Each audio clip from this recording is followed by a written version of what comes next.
노아의 방주로 유명한 방주는 사각형 배를 가리킵니다. 네모난 깔개를 방석이라고 하는 것처럼 네모난 모양에는 통상 모 방자를 씁니다.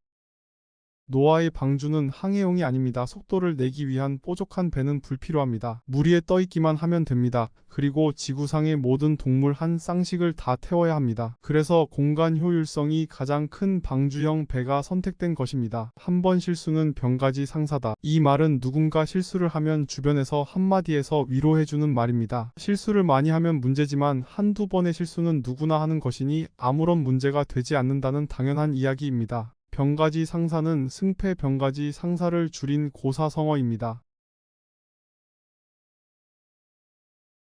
병가지 상사의 한자는 군사병집가 갈지 항상 상일사자입니다. 군대에서는 승패가 일상사라다. 일하다가 실수하는 것도 군대가 패배할 수 있는 것처럼 일상사이니 흔들리지 말고 직무에 충실하라고 격려하는 말입니다. 부귀제천이란 부자가 되고 출세하는 것은 하늘에 달려있다는 사자성어입니다. 부귀제천은 옛날 동양인들의 인생관이 무엇인지 알려주는 사자성어입니다. 사람이 죽고 사는 것도 하늘에 달려있지만 사실은 세상사 모두가 숙명이라는 뜻입니다. 아무리 노력해도 될 운세가 아니라면 안 되는 것이니 마음을 편하게 가지라는 의미도 담겨 있습니다. 모든 게 운이니 노력할 필요가 없다는 것은 아닙니다. 죽기 살기로 노력했으나 실패한 사람들이 만든 사자성어입니다. 운명아 비켜라 내가 나선다라는 서양인들의 시각과는 천지 차이를 보여줍니다. 불혹은 나이 40세와 동의어로 쓰입니다. 불혹은 아닐 부미혹할 혹자를 씁니다.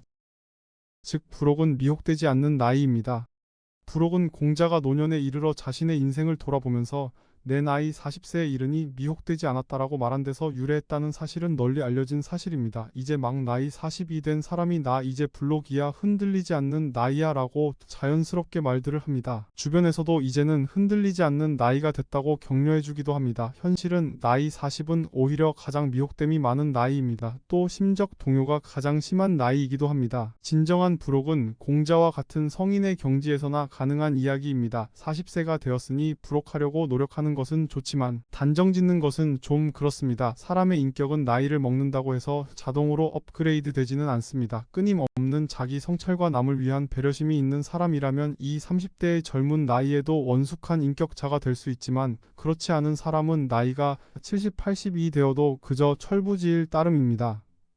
난리 나다라고 할 때의 난리는 순 우리말처럼 느껴집니다. 그렇지만 한자어입니다. 어지러울 난 떠날 리자를 씁니다. 난리는 예전에는 전쟁을 의미했습니다. 6.25 동란 때까지만 해도 국민의 상당수가 6.25 동란을 전쟁이라기보다는 난리라고 표현했습니다. 당시의 기록을 통해 그것을 확인할 수가 있습니다. 난리에서 특별히 떠날 리자를 쓰는 이유가 있습니다. 난리가 나면 삶의 터전을 떠나야 하고 가족들과도 뿔뿔이 헤어지는 일이 발생한다는 뜻입니다. 지금은 난리가 전쟁이라는 의미는 점점 희미해지고 작은 소동, 야단법석 등의 의미로 주로 쓰입니다. 노류장화는 기생창녀 술집 착부를 지칭하는 사자성어입니다. 노류의 한자는 길로 버들류 자입니다. 길가에 피어있는 버드나무라는 뜻입니다. 장화는 담장꽃 화자입니다. 담 밑에 핀 꽃이라는 뜻입니다.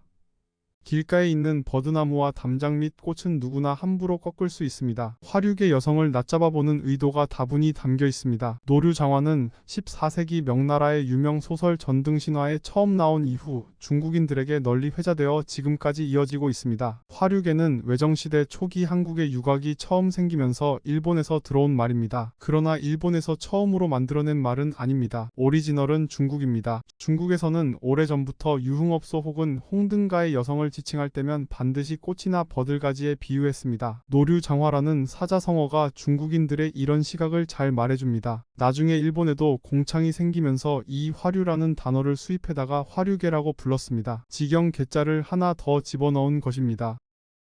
그러다 보니 홍등가를 지칭하던 화류계라는 단어가 한자의 훈 때문에 중간에 바뀌었습니다. 지금은 기생창녀, 술집, 착부 그들만의 세계라는 뜻으로 변했습니다. 안도는 중국의 전국시대에 생성된 어휘입니다. 한자는 편안한 담도자입니다. 당시에는 담 안에서 편안히 지낸다라는 뜻이었습니다. 전국시대라 담 바깥은 온통 살벌한 전쟁터지만 안전한 담 안에서는 그나마 편안하게 지낼 수 있습니다. 지금은 어려운 고비를 넘겨서 안심이 된다는 의미로 바뀌었습니다. 영화나 소설의 줄거리 전개 과정에서 가장 중심적인 역할을 하는 사람을 가리켜서 주인공이라고 합니다. 주인공의 한자는 주인주 사람인 공평할 공입니다. 일본의 서구의 소설이 도입되는 과정에서 사건 전개 과정의 중심 인물을 주인공으로 번역했습니다. 그래서 지금의 영화나 소설의 주인공이라는 뜻이 생겨난 것입니다. 영화의 주인이나 다름없다 그런 의미가 들어 있습니다.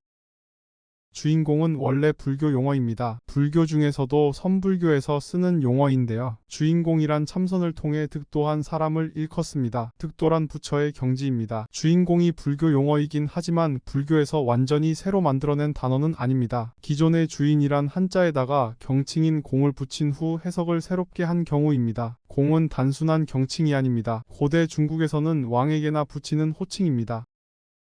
우주의 근본 진리를 깨우쳐 궁극의 경지인 부처의 경제에 이르는 것이 주인공이라고 한다면 그 애는 못 미치더라도 보통 사람으로서 주인공의 삶을 살아갈 필요가 절실합니다. 주인공이란 쉽게 말해서 스스로 자기 자신의 주인이 되어 살아가는 사람입니다. 자신의 삶을 사는 사람은 남의 칭찬과 남의 비난에 무신경합니다. 그것은 그저 세상을 살아가는 데 있어서 하나의 참고사항일 뿐입니다. 남에게 칭찬을 받는 것보다도 스스로에게 칭찬을 받는 것이 진정한 칭찬입니다. 남이 비난한다 하더라도 돌아보아 부끄러울 게 없다면 신경 쓸 일 전혀 없습니다. 어디서 동네 개가 짖나 보다 하고 거침없이 자기 길을 가면 그만입니다. 인생은 오직 한 번입니다. 철저하게 자기중심적인 삶을 살아야 합니다. 진정한 자기중심의 삶을 사는 사람만이 남을 배려하고 도움을 줄 여유가 생깁니다. 남의 기분에 엮여서 일희일비한다면 그것은 남을 위한 삶이지 자기 인생이 아닙니다. 남의 인생 살지 말고 스스로의 주인이 되어 살아가는 사람이 주인공입니다.